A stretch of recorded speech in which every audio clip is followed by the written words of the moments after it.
Thornyhold, Chapter 15, by Mary Stewart. "Well," I said, "I'm Gayless Ramsay, and I do seem to be taking over my cousin's reputation. That's almost the first thing William said to me, too. Has he been telling tales to you?" "Inevitably. His flair for fiction is even better than mine. I'm supposed to be the one who does the inventing round here, and at least I get paid for my efforts. But William's, well, on the way to outstripping me. However, he does seem to have introduced us, which is a good mark for him. How do you do, Miss Ramsay? I'm Christopher Dryden." As we reached the gate, he tipped his son off the bicycle. "Run along in, will you? And put the kettle on." Then to me, "How are you enjoying Thornyhold?" "I love it." He propped the bicycle against the wall. "Not too lonely there?" "Not at all. The traps have been very helpful, and William too. I meant to come and see you soon anyway, to ask if it was all right for William to come over so often. Oh, and to thank you myself for the eggs you sent. It was terribly good of you." "They were nothing. Eggs and milk are no problem here. We're still part of the farm, and the Yellens are very good to us." "And it's all right about William? I love having him, and he's a great help. But perhaps you would rather he stayed at home?" "Not a bit of it. I'm busy most of the time and don't pay enough attention to him, I'm afraid. And he loves Thornyhold. I think he misses your cousin quite a lot." "I gathered that. Well, that's fine, but I'm afraid poor William gets a lot of work to do when he does come over." "He likes it, and I'm very grateful to you for letting him. I'm afraid that when I'm in the throes of a book, I'm very bad company. I've tried to time my writing so that I'm free when he's on holiday from school, but it never seems to work that way. I've been hard at it all summer, and haven't had much time for him, poor chap. Shall we go in now? I'll show you where to wash. And, William, get that box of plasters and lint and stuff down from the bathroom, will you? By the time you've dealt with those hands of yours, the kettle should be ready." William did as he was told, then vanished about some concern of his own. I rejoined my host in the farm kitchen, a big long room with a low ceiling. The old fireplace was there, but its ovens were plainly disused, and an electric stove stood at the far end of the room. Windows looked out over the pasture. The sills were deep in papers, which did seem to be in some sort of order. Down the center of the room was a long, scrubbed table, with plates and cutlery set ready at the end nearest the stove. One guessed that between meals they were put straight back on the table as soon as they were washed up. The butter crock stood there, a tin of salt, a half-empty bottle of red wine, and one of tomato ketchup. Bachelor living as a fine art. The kitchen was clean and workmanlike, and the clutter made sense for a busy man looking after himself. Teapot and mugs stood ready. He made the tea and opened a round tin that held biscuits. "Do sit down. Milk and sugar?" "Milk, please, but no sugar, thank you." I looked around me. One thing about these old farmhouses, everyone lived in the kitchen, so it gets the sun, and it really is a lovely room. Do you use that fireplace? I light a fire most evenings, except in hot weather. William does his homework here. I work in the little room behind this. I think it used to be the farmer's office. It's as dark as the pit, and looks straight out on the old pigsties. But with all the house to choose from, I protested. Oh, it was first choice. You get no writing done at all if you sit at a table with a view. You'd spend the whole time watching the birds or thinking about what you would like to do out of doors instead of flogging yourself to work out of sheer boredom. You're joking. I assure you I'm not. It's hard work and doesn't do well with distractions. Just an occasional walk to clear the fog away. Like Bunyan, writing all that in prison, only he probably never got out for a walk at all. Actually, I believe they did let him out now and again. But he did about 12 years all told, so he really could get on with the job. Well, I said, as prisons go, you're lucky. I know that. But you see why I'm happy that William has taken to you so well? Your cousin was terribly good to him, and he was really cut to pieces when she died. She was remarkable with children. I know. Then you can imagine how pleased I was when he told me he had been over to see you and you were smashing. I quote. And a witch, don't forget. Oh, of course. I do gather that your magic touch with his ferret is every bit as powerful as Miss Saxon's. I only used her medicine, and William told me which it was. How did you get on with the rest of the dose, by the way? Fine. Only one small nip to show for it. Clean through my thick driving gloves. And a running commentary from William comparing my technique very unfavorably with yours. I laughed. It sounds as if Silkworm is himself again. Did my cousin do much doctoring? Yes, indeed. Ever since we've lived here, we've heard people speak of her as a kind of local healer. Do you know this part of the country well? Not at all. I'm only here because Cousin Galus left Thornyhold to me. Well, in some ways, it's this corner of the country, anyway, is still a fairly primitive sort of place. I expect you knew that your cousin had studied herbalism professionally at one time. And in fact, what she did mainly was grow and make up the medicines and so on to supply some big firm in London. But she was always willing to help local folk who asked her to. And she did a lot of animal doctoring. So she fitted very naturally into the Thornyhold setting as a witch. A white witch, of course. The local wise woman. Didn't you know that your house has a history as a witch's house? Really?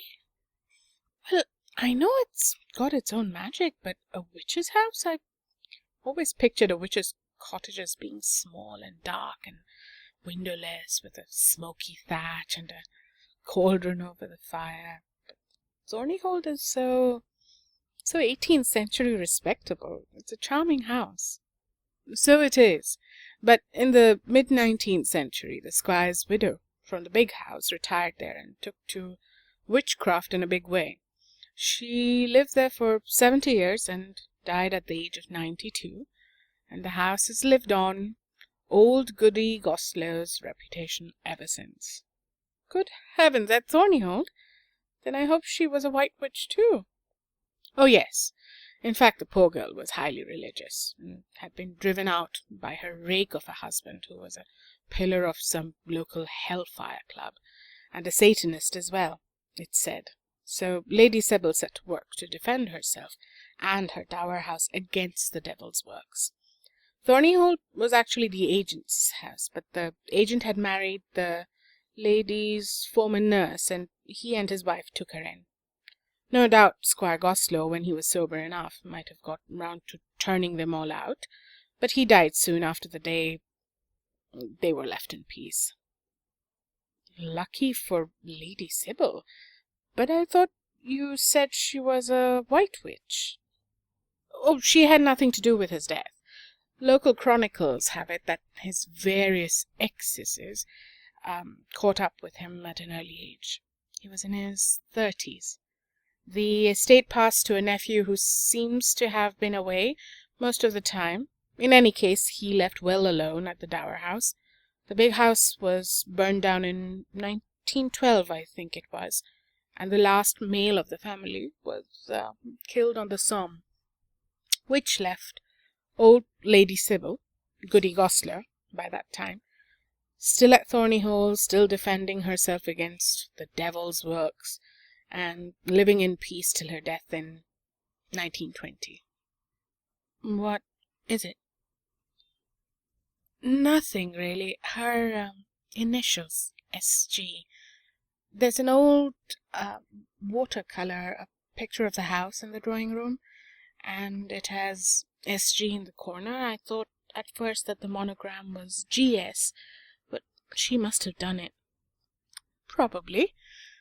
All young ladies were taught to sketch in those days, weren't they? Now you're smiling. I was taught to at school. I was planning to do some sketches of the house and garden as they are now. That house really does keep its continuity, doesn't it? You're surely not going to tell me that Cousin Gillis drew too.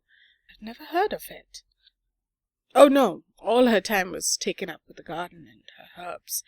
That's what took her to Thornyhold, really.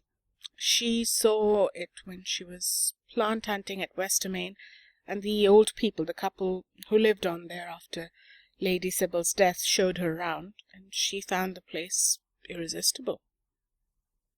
She said something like that to me. No, thank you. This says he preferred the biscuit tin again.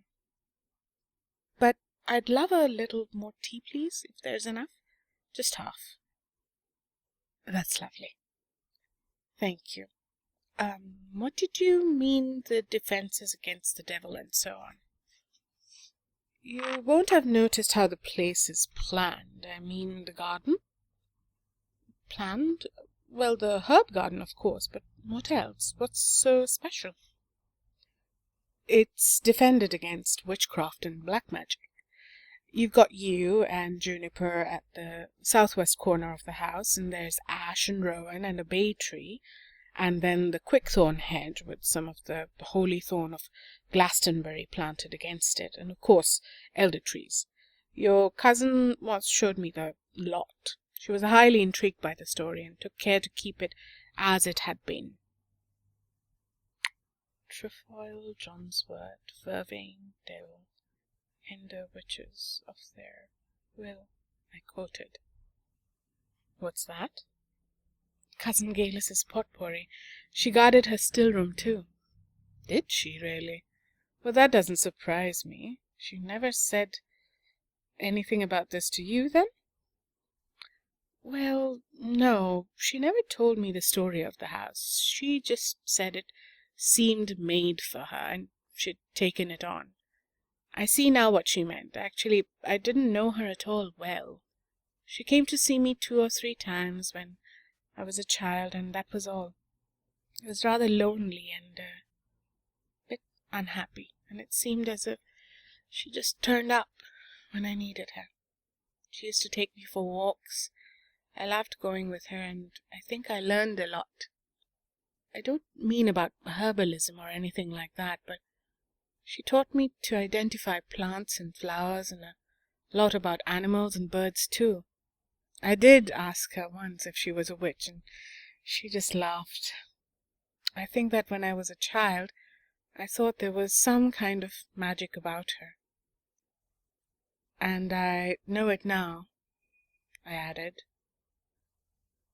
but not loud. Where was your home? He asked. My father was a vicar of a colliery parish on the northeast. It was hideous, and the countryside was poor and scrubby. I was at a school in the Lake District, and that was lovely, and I had a year at Durham University before my mother died. But I spent most of my time there working, and in any case, I couldn't have afforded to go far enough at the weekends to smell the country air. Then my mother died, and I went back to look after Daddy, and it was pit heaps and graveyards again. So you see, Why, Thornyhold is heaven for me. Some day I suppose I might begin to feel lonely or bored, but just at present I love every minute of every day. It's just enough to wake to the birds and to go to sleep in the silence. I stopped, setting my empty mug down with a bit of a rattle. I'm sorry.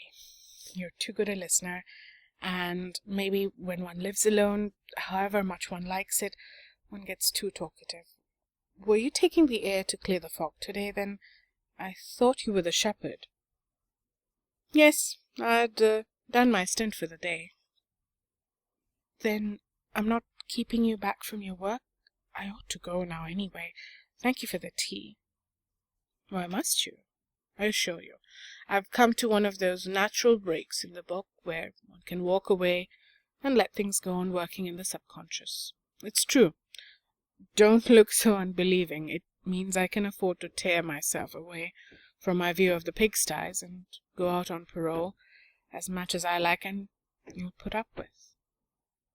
He spoke convincingly, but the glint of laughter in his eyes brought my shyness back with a rush.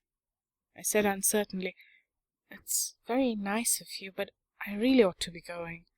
There are the brambles to pick over, and I'd like to start the jelly tonight, and there's Hodge, the cat. He wasn't in when I left, and I locked everything up, so he'll be looking for his supper." "You don't need to lock your doors hereabouts, surely? I don't think we ever do." "I know, but oh, well, I suppose it's a habit left over from home." He looked at me quickly. "You've had trouble?" No, not trouble, but I believe you know Mrs. Trapp from the lodge?" Some change in his expression. Indefinable, but like a ripple over still water. "Yes. She used to work for my cousin sometimes, and then the lawyers asked her to clean the house before I came here, so I suppose she does she really does know the house better than I do." "And she still thinks she can come and go as she pleases?" "Yes, but in the country people do, don't they?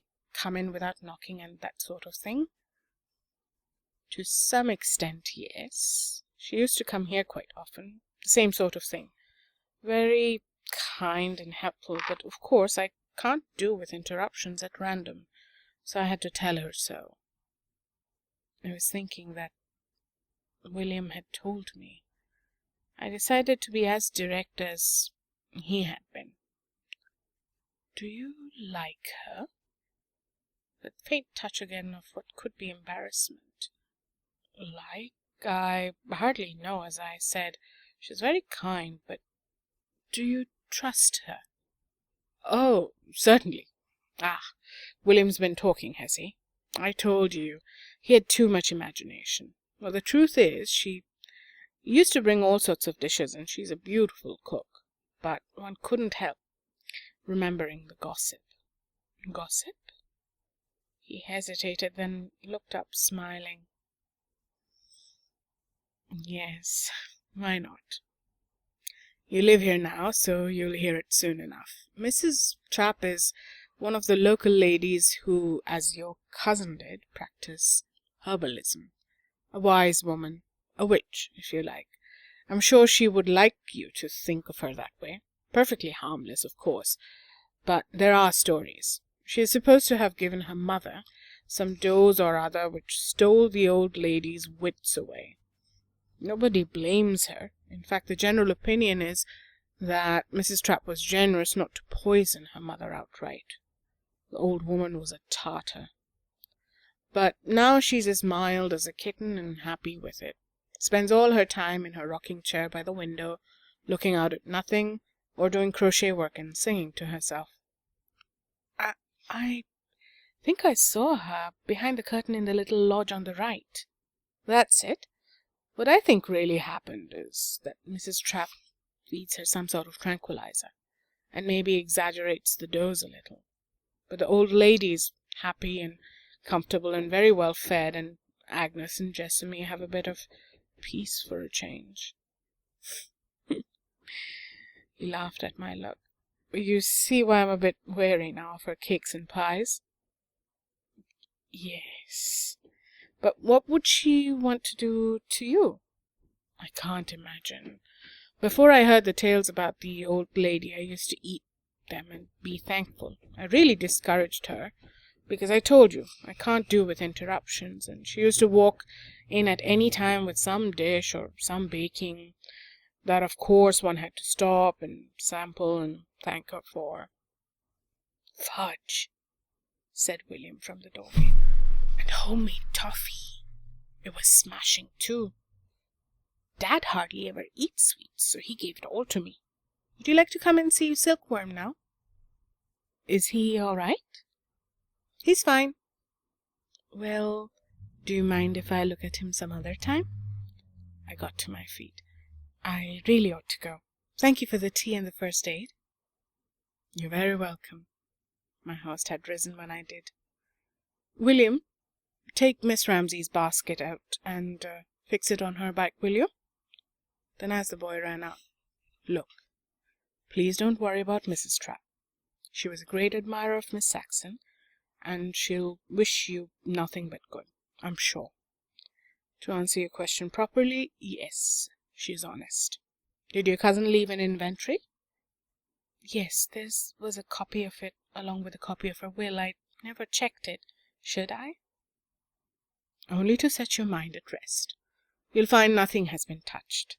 Our Agnes may be no great shakes as a witch, but she's honest, of that I'm sure. Do you really have to go? I hope you'll come again, any time. We'll be happy to see you. Now, William and I will set you on your way and show you the road home." And that's where chapter 15 ends. The reason I wanted to wait till the end of this chapter to go into my usual slight discussion about the chapters that I'm reading is that 2 chapters together give you the full range of interaction between Galus and Christopher. Of course, the starting of it is a setting which very nicely treads the whole trope of the knight in shining armor, because initially in the scene you can think of Galus herself as being the knight in, if not knight in shining armor, at least knight with a broken bottle, trying to save the ewe from the brambles. But then towards the end of that, when she's kind of obviously getting beaten back by the enemy, we see Christopher Dryden appear, and it's a pretty dramatic scene, right?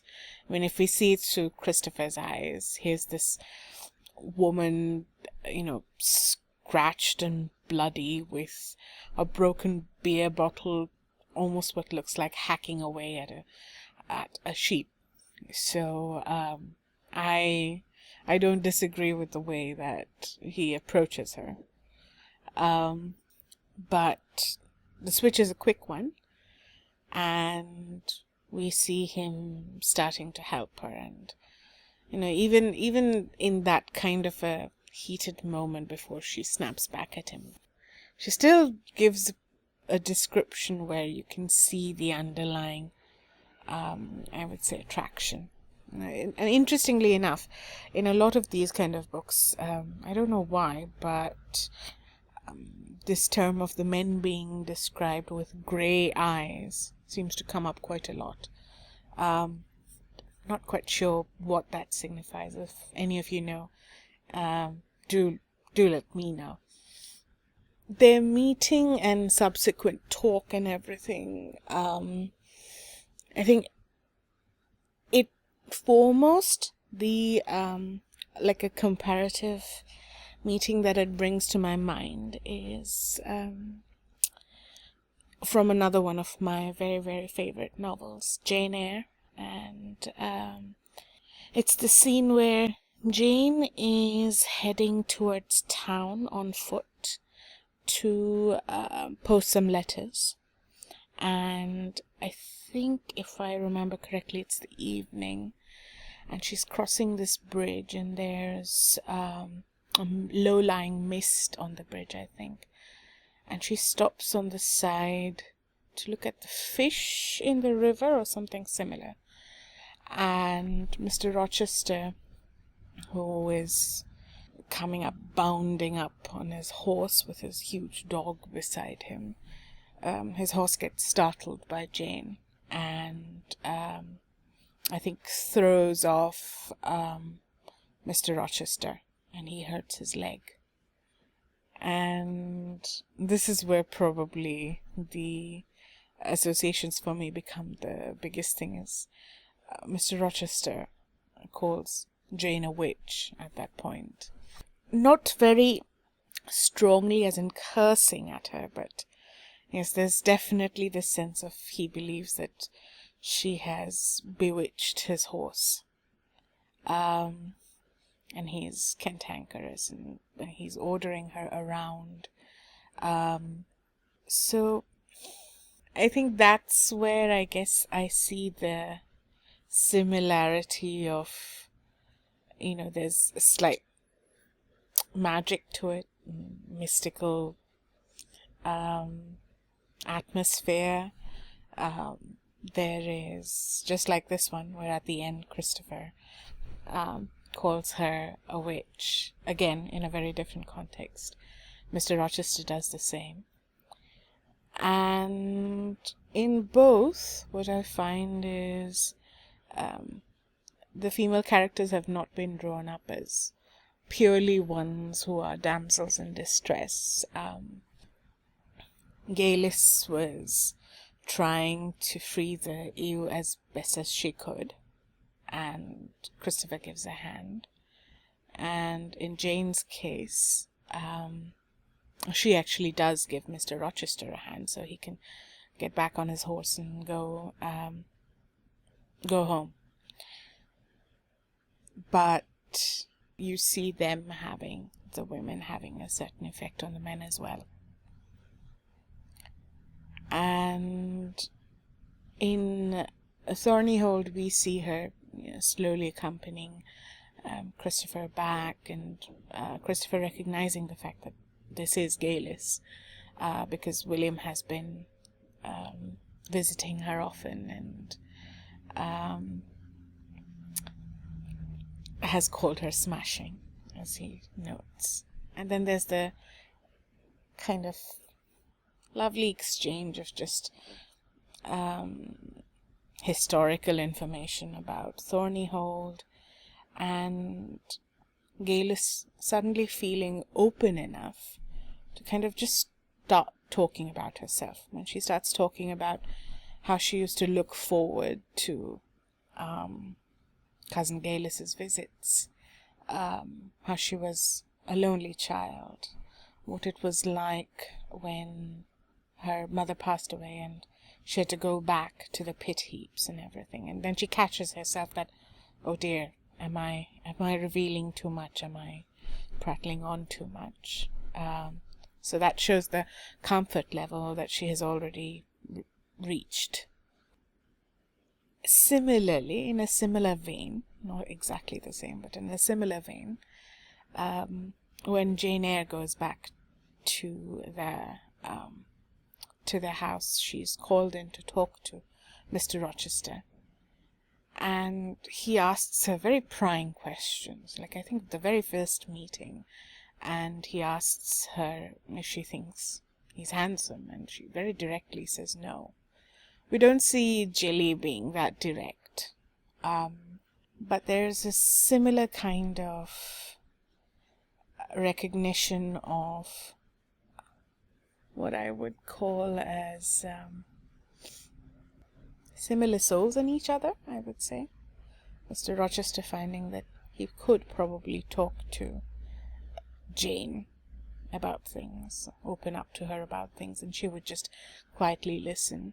And in Gilly's case, she finds this man helping her open up a little bit, talk about what she has felt in the past slightly, and it kind of jolts her out of her usual way of interacting with people, like as in letting her guard down. She finds that and she gets a little surprised, I feel. So I think there's other parallels that I could probably draw as well. I can't think of too many others right now. I was trying to think of the other Book of Witches, which is the All Souls trilogy, and there the meeting is a little bit more dark and deep, because of course it is the meeting between a witch and a vampire. So I wouldn't draw too many parallels there, except the grey eyes, which again was very interesting for me, like what it is about grey eyes that makes men attractive. Then Pride and Prejudice. Everybody's read this, and they know about how Darcy and Liz meet. So the first meeting is definitely different. That is not the meeting of, I feel, a man and a woman.